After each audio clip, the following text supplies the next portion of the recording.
Well, let's turn now to Kenya, where 4 months of election drama and political upheaval have today come to this. President Uhuru Kenyatta sworn in for a second 5-year term. In full realization of the high calling I assume as President of the Republic of Kenya. I assume as President of the Republic of Kenya. That swearing in, you just heard it, it saw massive cheering crowds of over 60,000 people, many dressed in Jubilee Party colors, red and yellow. But those images tell only part of the story. On the same day was this. Elsewhere in Nairobi, police firing tear gas as supporters of opposition leader Raila Odinga gathered to hear him speak.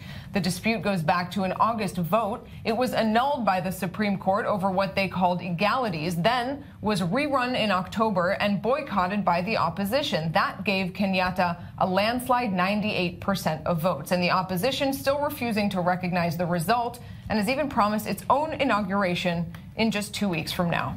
Well, for more, we are joined in the studio by our senior international affairs correspondent, Owen Alterman. But first, let's go to Nairobi and speak with journalist Ruud Elmendorp. Ruud, we saw some violence today, but is this something that's going to continue onward, or have the Odinga supporters, will they basically accept the result of this election? Yeah, that's the biggest question of which everybody is waiting for the answer. But it has culminated later in the day by a 7-year-old boy killed by a stray police bullet.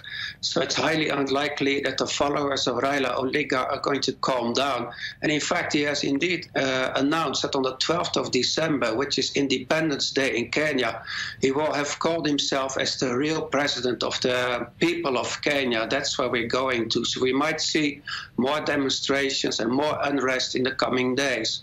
So if that does happen, if on December 12th he moves ahead with what he's calling his own inauguration, what then for Kenya? And that's very hard to say, because then we will see a president who's officially announced as being the elected president, and then secondly, a people's president who's very powerful, who has the ability to gather masses of crowds to protest against the government. So it can be quite exciting, because Raila Odinga is a very experienced politician who has shown in the last 30 years, in fact, he's able to mobilize people for his cause. Ruud, we did see other African leaders there in Nairobi. Or can they, in a sense, help with the situation by accepting the results of the election and affirming Kenyatta as the president? Yeah. Well, what we can see is that indeed he has gathered the support of leaders in the region. And today, during his speech, he did big promises that he's going to take care of a kind of universal health care for every Kenyan, which is very problematic at the moment. He also has promised that every Kenyan, 500,000 new houses will be made available for Kenyans to buy. So you can see on the one hand that he's getting support from regional leaders, and on the other hand, he's making big promises to the people to keep them happy, in fact.